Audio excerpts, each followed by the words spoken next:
Happy 3.5 notes, equation solving, and Happy modeling. Swine Week, everybody. Yeah. If you're watching this during Swine Week. Yeah, if not, then it was... If not, then happy whatever week it is that you're watching. Yeah. Happy procrastination, you might say. Happy Procrastination Week. So we're going to, in this section, look at a bunch of different equations and how to solve them algebraically, graphically, however you want to solve it.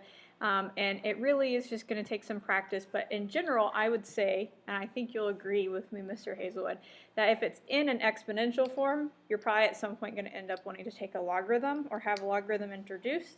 But if it starts off in logarithm form, you're going to want to change it to exponential form. You've got to get the variable out from wherever it is. Right. And that's the only way to do it. Right. Since they're opposites of each other, that's what's going to happen. That's what has to happen. Yes. So let's just take a look at this right here. Let's We want to get basically this part by itself to start off with. Yes, just like old school algebra here. Wherever that part with the variable is, that's what you want to get all alone. You want to isolate that puppy. Start off by dividing by 36 on each side, so that gives us 1/3 to the x over 5 power equals 4 over 36 reduces to 1/9.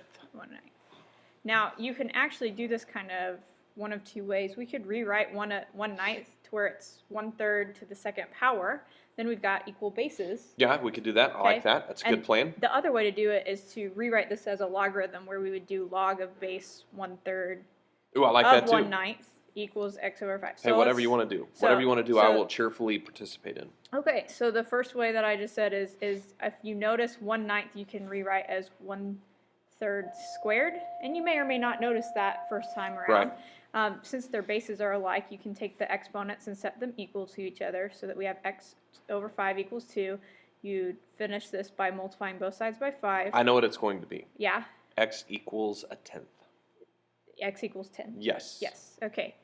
And then the other way, and I'll just write it out real quick, the other way from this situation to have solved it, and there may be more than just these two ways, is to rewrite it as log with a base of 1/3 of 1/9 equals x over 5. Well, your calculator, or maybe you yourself, can tell you what this part is, and then you would just multiply by the 5 again to solve. It asks us in the book to check these solutions. Were you going to say Well, something? what I was going to say was it says find an exact solution, and that so the often calculator means can be tricky because the calculator can be tricky because sometimes if you get a lot of decimal places in there, that's not exact. Right. So if you plugged this in, you should get 2, but if you were to get something like 2.356, blah, blah, blah, no deal. You'd want to back up and see if you'd solve it a different way. Right. So let's check this. So we put 10 over here on the left side of what we had, where the x is. And so you just work this out real quick. Like 10 over 5 we can make be 2. 2, and then 1/3 squared, because exponents come before multiplication is 1/9. So you just square the top and the bottom. Right. 36 times 1/9 equals 4. So we did it Bingo, right. bingo, bongo. Okay, let's pause right here before we do the next one. Okay. All right. Good talk. Example 2. 4 to the x over 2 power times trace equals 96. Okay, so again, we want to get the 4 to the x over 2 part. We want to get that by itself. So divide by 3 on each side. My Algebra 1 teacher in high school you went to Hinkey's College of Mathematics, that's what she said. And she had a rule for this, and it was called rule number 3266.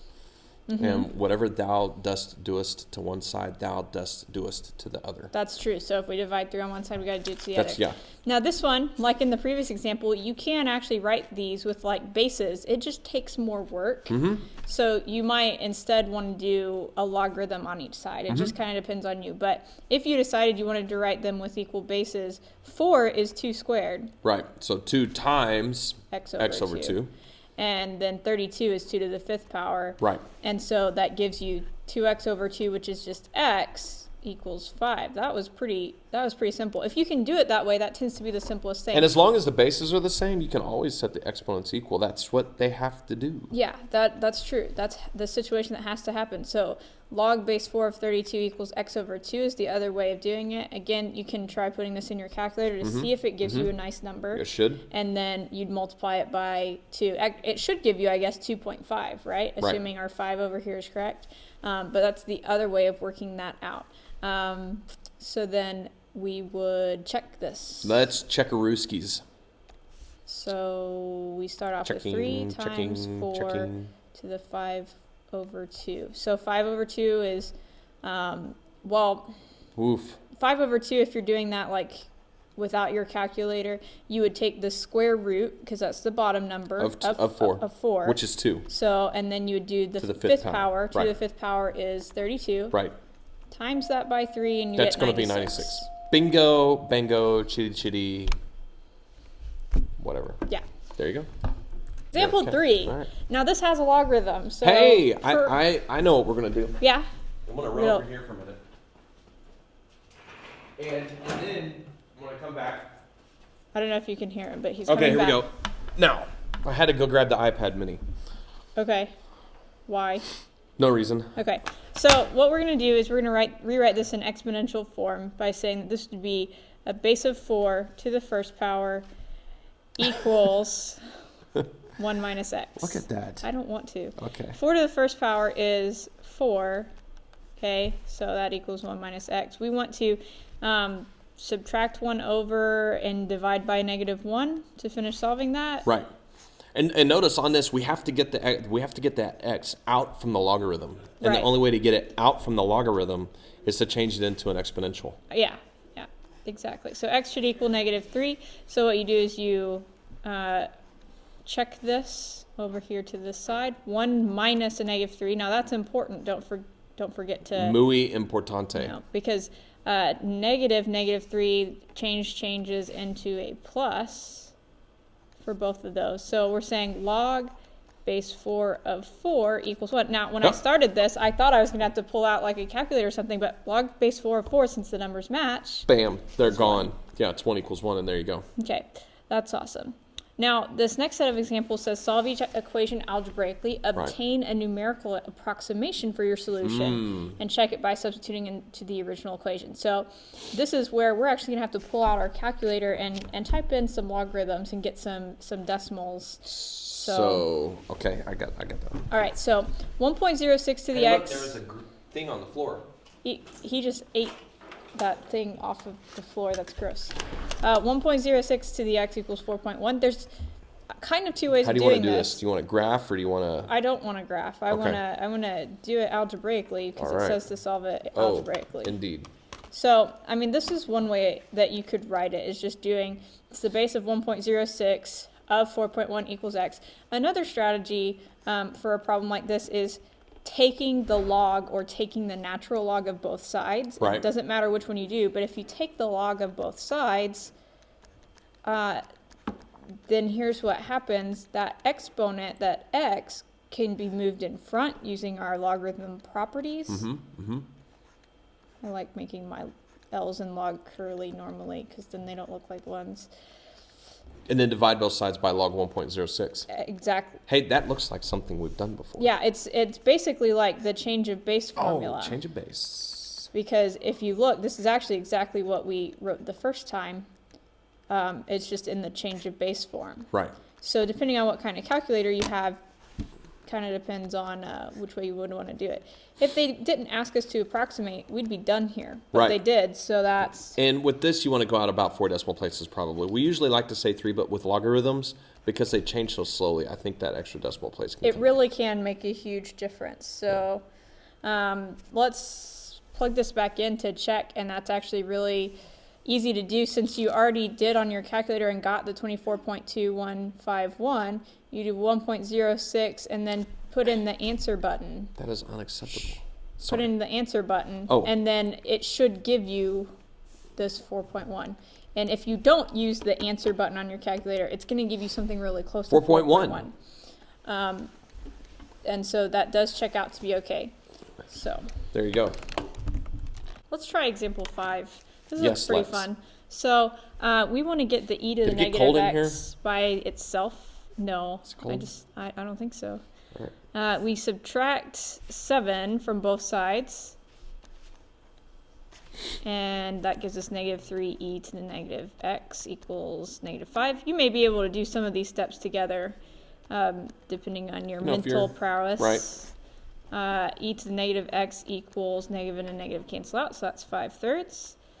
Now, once we're here, you tell them what we should do. I think we should rewrite this as a natural logarithm because the x is up in that exponent. And so, and we're dealing with a base of e. Right. And since both of those things are happening, natural log is the appropriate way to handle this. Yeah, and I personally like to think of it, especially in this case, of taking the natural log of both sides. Because And I personally like to think of it as rewriting as a natural log. So that we're both right. Yeah. And the same thing happens no matter which way you choose to pursue it. Right. Except mine's more right. No. If you rewrite it by taking the natural log of both sides, anytime natural log and e are together, they go away. Yeah. They're friends. They go hang out. They play some They Halo. disappear. They play Halo? Yeah, totally. Are they cool Halo players? Like, do I want them on my team for Capture the Flag? Yeah. Okay. I mean, they totally will not rocket launcher you in the back. That's good, because I played with a guy that did that one time, and that was no bueno. We do want the approximation of this, so type that bad boy in your calculator. Negative 0.5108. Again, with since it's a logarithm that we're working with, you probably want to have 4 decimal places. Yep, 4 decimal places. And then to check this, just plug it right back into your equation. 7 minus 3e to the negative 0.5108. But since that number's in your calculator, just do 7 minus 3e to the negative answer, and it should give you 2. And it does. So That's a negative got negative. that right. You know what that does? It cancels the negatives out and makes it positive. Indeed. So the domain for these functions is kind of tricky and kind of not. I mean, it's not the easiest thing sometimes, but... Here's the deal. Yeah, go for it. You just can't... It's got to be bigger than 0. It's got to be bigger than 0. It Period, can't end of equal story. 0. Can't equal 0. And if you forget, take your calculator, try doing log of negative something. Okay, here we go. Or log of 0. Oh, no! It's undefined. Right, so what has to happen is whatever is inside of our logarithm, which in this case is x times x plus 1, that has to be greater than 0, not greater than or equal to. No, totally greater. Yeah, so the way we solve this algebraically would be to make a sign chart. What? Right? Thought we were done with those. No, they come up sometimes, and they're a big thing in calculus, aren't they? Oh, man, are these handy to know. Yeah, totally. Super handy. So there's a 0 here at 0 and 1 at negative 1 if you solve both of these. And so that means that those are the numbers we put over Negative here. 1 and 0. And it's easier, too, if you'll put those in numerical order. It keeps things pretty smoothish. Yeah, it helps you see the intervals. So we're plugging these numbers in to see negatives and positives. So do you wanna take over here? What's happening? I don't know. I don't know. Let's pause. Okay. So just finishing our sign chart right here. Signing it up. Okay, so that means that here is positive because we have a negative and a negative. Right. Here's a negative. Right. Here's a positive. Right. So we want to know where it's positive. Greater than 0, positive. Right. That's the important part on this. So from negative infinity to negative 1. Right. With the parentheses because we can't be equal to 0. And from 0 to positive infinity. Right. Again, all parentheses because we're not equal at any spot. All parentheses all the time. Now, why don't we graph this and see if we're right? How do you feel about that? I'll just graph it real quick. Oh, look at you. I came prepared. You did come prepared. So we want to graph log of x times x plus 1.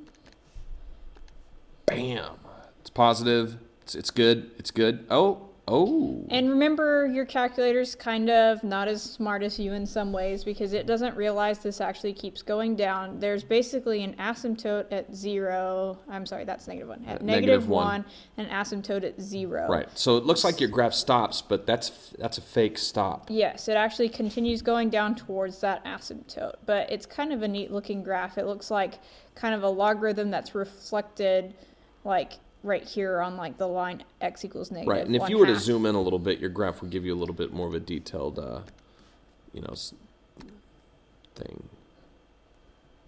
Oh, that looks a little better. It's a little better. It still keeps doesn't going go all down the way down. though. Yeah, it doesn't know how to handle those pixels. Right. So example 7 now is different because we have this logarithm where x has to be bigger than 0, and we have this logarithm where x plus 1 has to be bigger than 0. And basically, we solve those out separately. Can you not rewrite that as log of x times Well, that's x plus what we're 1? going to have to talk about in a second. Oh. Okay, so we would want to take the more restrictive domain.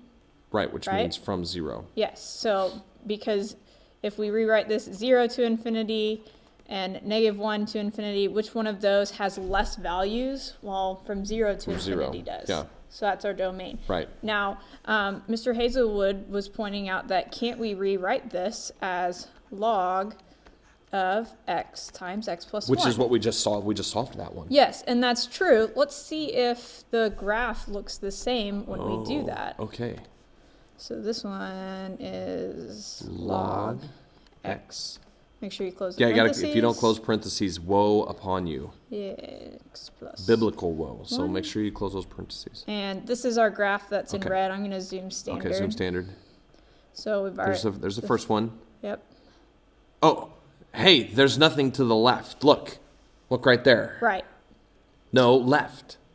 Correct. Yes. Correct. So it actually graphed them at the same time, kind of, because the blue graph is still there. It's still just under the red behind one, it. right? And so what's happening? What's going on, Steve? What's happening is that those properties that are true for condensing and expanding, they're tricky when you're actually solving an equation, because sometimes they create domain issues that aren't really there, or get rid of domain issues that should be there. Oh man. And so if you have a problem where they're separate and you're asked the domain, you want to keep them separate. Keep them separate. Or if you have an equation you're solving where they're separate, if you can keep them separate, you want to.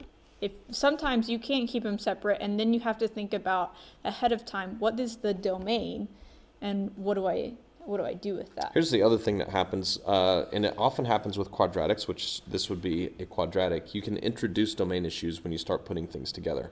Yeah. So even if we wanted to solve this out like we did on example 6, we still have to check the answers that we get with our original problem. Exactly. And yeah. when you do that, -1 simply will not work. Yeah.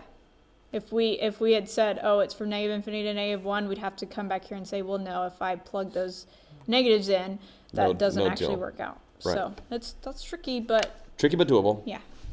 Here's a couple more examples. This one says solve each equation by the method of your choice. We've been doing algebraic up till now, but we will look at, on example 9, how to solve graphically.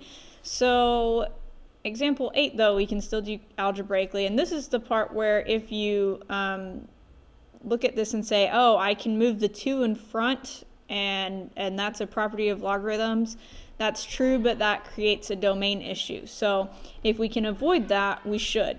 And with the exponent thing like that, almost always you can avoid moving things around. What's more difficult is like in example 7 where the logarithms were separate. Most of the time we have to put those together in order to be able to do something. So here, to get rid of this natural log, we think of it like log base e of x squared equals 4, so that we can rewrite it in exponential form as e to the 4th equals x squared. So e to the 4th is some number that you can get by plugging into your calculator, and you would want to finish off by square rooting both sides to get x by itself. So x equals plus and minus square root of e to the 4th. And actually, we can take the square root of e to the 4th and even write that more simply as plus or minus e squared. But we can also approximate that by, on your calculator, going to, if you have e to some power, you press second ln, and then it gives you that power to put in. If you're just looking for an e in general, you press second and the division button, and that gives you e without the exponent. So that would be 7.3891, 7.3891, 7.3891, 7.381-ish. Okay? Now let's talk about how to solve graphically. You can do it one of two ways. You can put this in as y1, this in as y2, and then you're looking for where they intersect. Or you can get everything on one side, by subtracting 4 over, and then you're looking for where is it equal to 0. And so whichever way you're more comfortable with is fine. There is a way to solve this algebraically that is tricky. It's really tricky. So if you're given something really tricky like this, then I personally, and I think Mr. Hazel would agree, that we'd just as soon have you throw it into your calculator and graph it. So I think I will do it the first way here.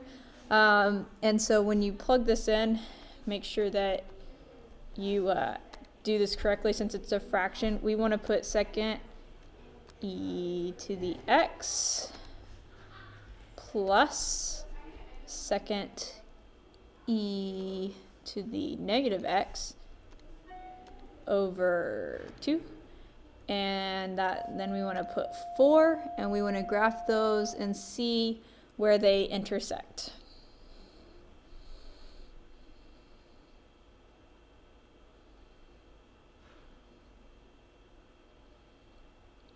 As you can see, they actually intersect, it looks like, in 2 different spots, because the blue graph, which was the e to the x plus e to the negative x over 2, that actually ends up being a parabola, which is kind of interesting. And then 4 obviously is just a line. So when we calculate this and we look for the intersect, or the intersection, it is going to matter what we do. We don't necessarily have to move for first curve and second curve. It figures those out just fine. But when it asks us to guess, we want to get close to one of the zeros before we press enter. So that gives us negative 2.0634. Negative 2.0634. And I bet, and I think you'll probably agree if you think about it, the other intersection is probably the positive of that. So you have it say first curve and second curve, it automatically picks those right, but now when we have it guess, we want to guess the other 0, because we've already guessed that first one. And so, yep, that's the positive of the first one that we got. So our other answer is positive 2.0634. So that's how you would solve graphically, is one of these 2 options. Either put left side in y1, right side in y2, and do the intersect, or move everything to one side and then you're finding the 0. Or zeros, like this would have had 2 zeros. Orders of magnitude. Indeed, like earthquakes and stuff. Yeah, so one thing that you can use to compare 2 quantities, 2 amounts, is look at the difference in their orders of magnitude. And it basically has to do with how many place values different they are. Right. And so some sort of power of 10 or something along those lines. Right. So in this case, we have 20 grams and 2 kilograms. And you might at first say they have 1 place value difference because this has a 0 and this doesn't, except they aren't the same units. So we have to start off by changing the units. Remember that there are 1,000 grams in 1 kilogram. Right. So I think it'd be easier for us to leave the 20 grams alone and change the 2 kilograms into 2 times 1,000, which is 2,000 kilograms. So how many place values are these there, different? Mrs. K. Steve. Oh, yeah, you're right. Okay, so how many place values are these different by? I'm going to go with 2. Right, because... Not 1. No, not 1. There's 2, because this has 1 0, this has 3 zeros. So the order of magnitude that they differ by is 2. Right. Hey, that's not bad. That's not bad. So example 11 here, a penny in a $100 bill. Well, a little more tricksy. How would we write a penny? Let's say that there's 100 pennies in $1. So that means that 1 penny would be 0.01. Right. Hopefully we all know that. And a $100 bill would be 100 times that. Okay, and times what? Times 100 pennies. $100 times 100 pennies is how many pennies are in $100?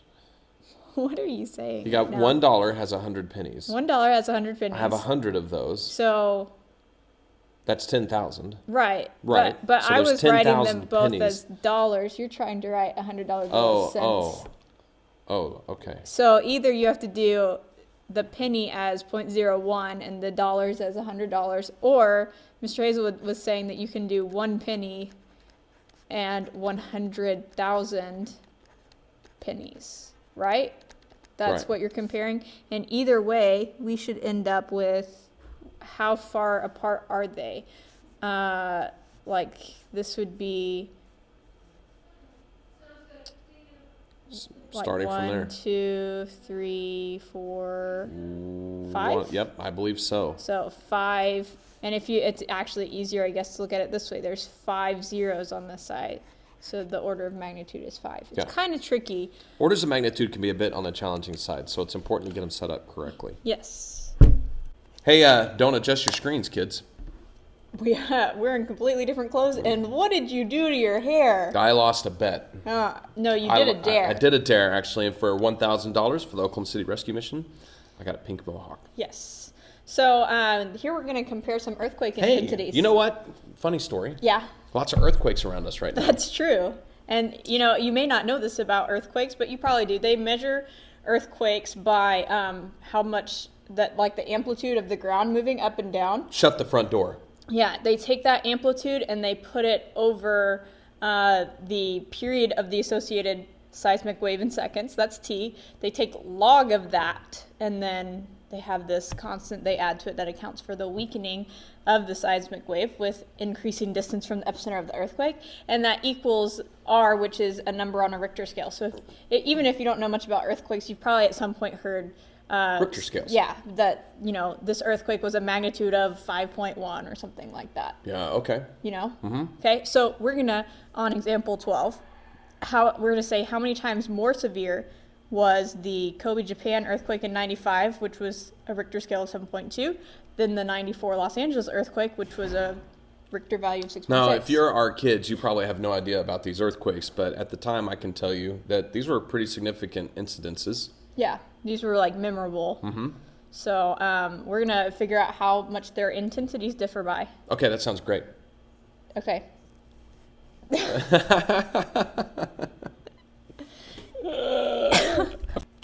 Man, so earthquakes. Geez, this seems pretty tough. Hakuna Matata. Hakuna Matata. It means no worries. Oh, no worries. Okay. All right, that's code word, by the way, Hakuna Matata. All right, so let's dive right into this. What we are trying to figure out is basically, let's call the Kobe, Japan's amplitude, the amplitude. We're trying to compare these. So we're actually going to try to compare the amplitudes. Since we have more than one of them, let's call Japan's A1, and let's call Los Angeles A2.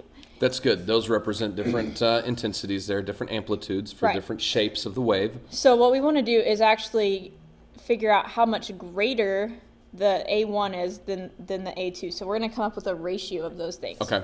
But so that's our end goal, is that ratio. Right. What we know right now is R for each of them. So we're going to have to do some work in order to get this to go together. So it's going to be a lot of algebra. So a lot of algebra mixed with a little bit of logarithm. And it's not something that you can necessarily predict very easily. So that's why we're walking through it to see what happens. So if you take the intensity of the first one, and the T and the B really aren't going to end up mattering. If we take that particular intensity and we subtract the intensity of the other one. Man, this seems pretty tough. Hakuna Matata. And we take the other one. Okay, so we're subtracting these. That is going to equal the ratio. The first one minus the second one. Right. Okay, so R1 and R2, that's actually the Richter values they gave us. So now we can do some solving, and basically all we're trying to do with this is we're going to try to get rid of the logarithm so that we just have A1 over A2, and it's going to work out pretty nicely because we have two different, well, for one thing, plus B, and this would be minus B. Those will cancel out. Those are gone. So then we've got log of A1 over T minus log. Ooh, I sense some logarithmic properties about to come into play here. Right, exactly. These are subtractions, so we can put them in the same logarithm if we divide. Okay, so that's this sort of situation. Now, dividing two fractions, you take the bottom fraction and you flip it up. Yep, multiply by the reciprocal, yes. So that's going to be log of A1 over T times T over A2, and conveniently enough, that makes the T's cancel themselves out, so that we have log of A1 over A2. Which is the ratio we're looking for. Right, and this still the whole time has equaled R1 minus R2. Right. Now, we actually know what R1 and R2 are, so was part of our let's problem. go plug those in. We have log of A1 over A2 equals 7.2 7.2 minus 6.6. Okay, and so that's log of A1 over A2 equals 0.6. I believe that's 0.6. Let's just use Mr. TI Inspire to double check. Okay. 0.6. So then you would say, hey, this is a logarithm with a base of 10. I can rewrite that as 10 to the 0.6 equals A1 over A2. So 10 to the 0.6. 3.981. So the Japan earthquake was almost 4 times as The strength. powerful as the Los Angeles one. So if the Los Angeles one was pretty bad, then you're saying that the one in Japan was 4 times as much. And just from looking at those values, they're only 0.6 apart on the Richter scale. Right. Well, because I guess 6.6, that's pretty big. That's right? a big earthquake. That's a big earthquake. And so 7.2, it doesn't look that much bigger, but it actually really Has was. a lot more force to it, yes. Yeah. So as far as you solving these yourself now, like, it all depends on where you want to memorize from. If you don't want to memorize anything, you'd start with this formula and work your way through the whole problem. Right. But now that we've worked this out, if you can remember that you take 10 to the difference of the 2 Richter scale values, then that would make that a lot easier. It just depends. Are you willing to memorize that or where are you not? going to be comfortable with? Yeah, so example 13, comparing chemical acidity. So in a water-based solution, you can measure the acidity by looking at the concentration of hydrogen ions in the solution in moles per liter, which is written as H with a plus sign like an exponent. The measure of acidity is used as pH, the opposite of the common log of the hydrogen ion concentration. So this is a chem question, and it's quite possible that your chemistry teacher has given you a different way to solve as well. Right, or maybe the same way. Or maybe the same way, so I feel remember free. looking over someone's shoulder, earlier in the year and seeing logarithms and being like, whoa, chemistry, logarithms, what? So in this particular problem, it's a 3-parter, and we're going to walk you through it. The pH of carbonated water is 3.9, and the pH of household ammonia is 11.9. Wow, that 11.9 I feel like is quite a bit stronger. It depends. 7 is neutral on the acid-base scale, and so I don't remember which direction is an acid and which one's a base. I don't either. So, but we've got chemistry teachers who are brilliant that can correct us on that. So. Yeah, so we need to first start off on A by finding their hydrogen ion concentrations. We're going to use this handy dandy formula right here. So let's start off with the water. That would be H2O carbonated. if I am not mistaken. Well, I don't know if it changes because it's carbonated. Water. Because if it was regular water, it should be much closer to 7. You're right. You're probably right. That's what we're drinking. So we are saying that the pH, which is 3.9, equals the opposite of the logarithm of the number of hydrogen ions. So to solve this, you'd move the negative over. And since there's no base that's written there, this is going to be log base 10. Right, so you rewrite this right. as 10 to the negative 3.9 equals the number of hydrogen ions. 0.000126. 0.000126. Yes. Well, that's quite a small number. Now let's try the other one, the ammonia. Ammonia. I have no idea what the shorthand notation for ammonia is. I don't know either. Ammo. Ammo. Sorry, I forgot how to spell ammonia. That's this one is 11.9. I bet this will be a little bit stronger of a concentration. Could be. No, lesser. Could be. I don't like to speculate. The exact same. Probably not. This was a sine function, it could be. So 10 to the negative 11 point, I don't know what happened there, negative 11.9 equals the number of hydrogen ions, which means it equals 1 times 10 to the negative 12. 1.25, sorry, 1.25 times 10 to the negative 12. 1.25 times 10 to the negative 12th. So that's such a small number. There's so many zeros that the calculator forced that into scientific notation. Right. So if you get on your calculator, you're doing this, and it says, 1.25 e to the negative 12 or something like that, that's your exponential scientific notation. Sorry. Right. Oh, no. I don't think I can just undo that. So let's pause. Okay. So it might actually be helpful for us to change this one to scientific notation.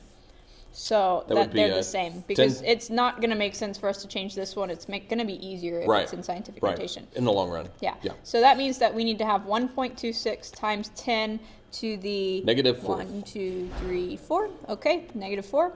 And so that is our answer for part A, is these two numbers. Part B asks us how many times greater is the hydrogen ion concentration of the carbonated water than that of the ammonia. So in this case, we want to do big number divided by little number. And it's weird which one's the big number, right? Because the bigger number here is the one with the smaller negative exponent. Sorry, I just got tweeted. Yeah, that's a real shame. Coach Plum yesterday almost threw up on me. Yeah, that's gross. It was gross.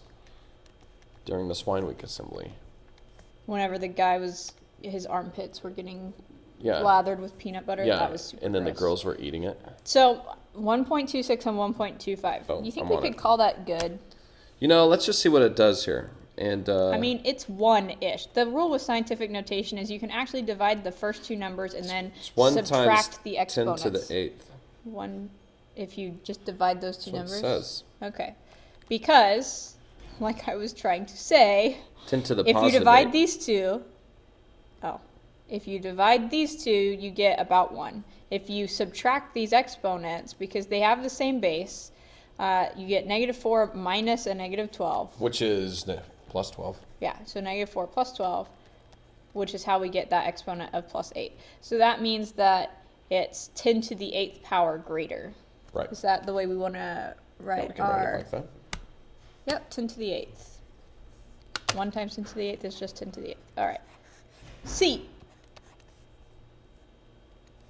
For part C, we are asked how many orders of magnitude do they differ by.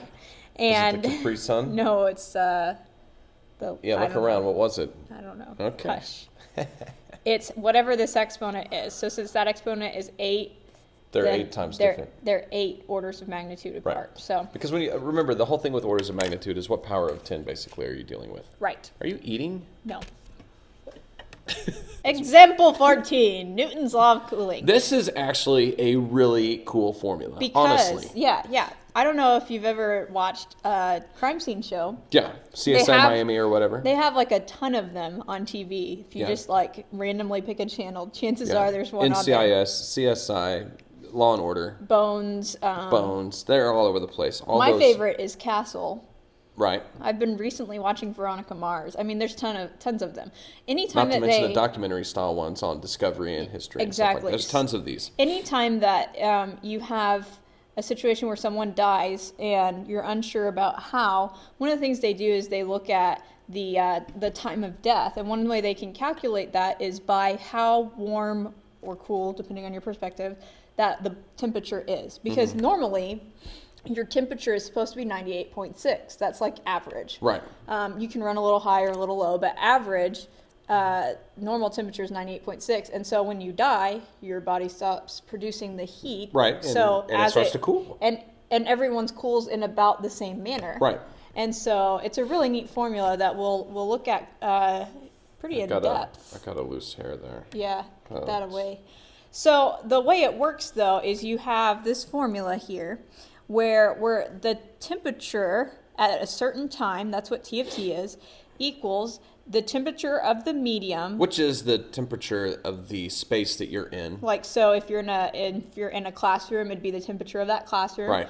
Plus the initial temperature of the object you're talking about. Right. Minus the temperature of the room times e to the negative k times the time. And so what happens here is you have to, in order to solve this, you have to have measured two temperatures for an object so and that the you time that elapsed. yeah, so that you get a k for Right. that constant k. We have to start off by figuring that out. So we're not actually going to look at a body at this point. We're going to look at a cup of coffee that has cooled from 92 degrees to 50 degrees Celsius after 12 minutes in a room at 22 degrees Celsius. And then it asks us how long it will take for it to cool to 30 degrees Right. Celsius. So the initial temperature of it is the 92. And then The overall final kind of the T of T temperature. right, T of, and we actually know that that's 12 minutes, right? Right. That's how long it Right. takes is 12 minutes. Is 50 Well, you did a good job of writing that really small. on accident. Okay. So starting off here, 12 is our T, maybe kind Maybe. of ish. And the room is 22 degrees. right. So that's T of M. So this formula really works well if you have a constant temperature of your surroundings. Right. If If that it's something that temperature- fluctuates a lot, then that's not really super helpful. But most places, like if you're in rooms and stuff like that, for the most part, you They're can fairly be like, consistent. oh, it's Yeah. 70 degrees Right, or right. something. So 12 minutes. I'm not sure that's the best way to have that. Do you think we should change it to hours or leave it to No, minutes? I think minutes will work. Minutes are fine? I think Okay, so. let's dive in. So T of T is going to be the 50 equals the temperature of the medium plus the coffee started out at 92 degrees minus the temperature of the room, e to the negative. Right now, k is our variable, and we know that t is 12 minutes. It Right. took 12 minutes to get from 92 to 50. And notice that when you do this, remember E is a specific number, like pi is a specific number. The only variable is k. That's the Right. only variable right now. So we can actually solve this out without a lot of pain. But you It does will, take some work. It does take some work, and you'll have to, polish off those algebra skills a little bit. Right. We need to get the 22 over, so subtract it and you get 28. 92 minus 22, hey, 70. you can figure that out. That's 70. And order of operations says to do that before you, you need to subtract before you really mess with that otherwise. So we need to now divide by 70. And I'm just going to keep working with this. We could simplify it, but eventually we're going to have to put it in our calculator. So we I'll have just punch that in real quick 28 and see. over 70 equals e Two fifths. to the negative 12k. 20 over 70 is 2/5 if you want that, which is 28. 4/10. 28. Okay, 2/5. And then to get rid of the e, we take the natural log of both sides of our equation, or rewrite it just like. I prefer the rewrite. Okay, Yeah. Steve prefers to take natural log, and Yeah. guess what? We're both correct. Yes. Because that's what it's going to do. When we take the natural log on this side, it gets rid of the natural log in the e, so that we have the natural log of 2/5 equals negative 12 times k. You divide both sides by negative 12. You're running out of space down there at K Steve 320. So k is, and you want as many decimals places as you can get on this, because we're Yeah. going to plug this back in and use it. I feel like that's not very many on this. Hold on one second. Let me. No, I think that's fine. You think that's okay? Yeah, All right. 0.076 358. 358. Yeah. Okay, so now that's the constant that tells us basically the rate at which the temperature is decaying, right? Actually, Right. this is like an exponential decay problem. Right. Like temperature, as it turns out, has kind of a decaying situation going on in a like a cup of coffee or a body or something. Now we want to know though, how long will it take the cup to cool to 30 degrees Celsius? So now we're saying we want it to get to 30 degrees. That's what we know where we're ending. Yeah, the room is still 22 degrees, and it still started. You could either put 92 here, or you could put 50, but it's going to change what T means. Yeah. We want to go from the time we actually Started. got our coffee. So It's 92 easier to degrees. think that way, I think. I think so. All right, so 92 minus 22, e to the negative. Now we know what k is. Yeah, and K will stay the same. So we can actually do this to find just about any temperature that we want our coffee to be. Right. So that's why K is important, because that doesn't change through the whole problem. It stays the same. Absolutely. Now we do some similar things here, like subtracting 22 over. Hey, we just did that. Yeah. So that's 8 equals 92 minus 22. 70. And then you may get tired of rewriting this number. So we want to divide by 70. So 8 over 70, which is 4 over 35. 6, 3, 5, 8 t.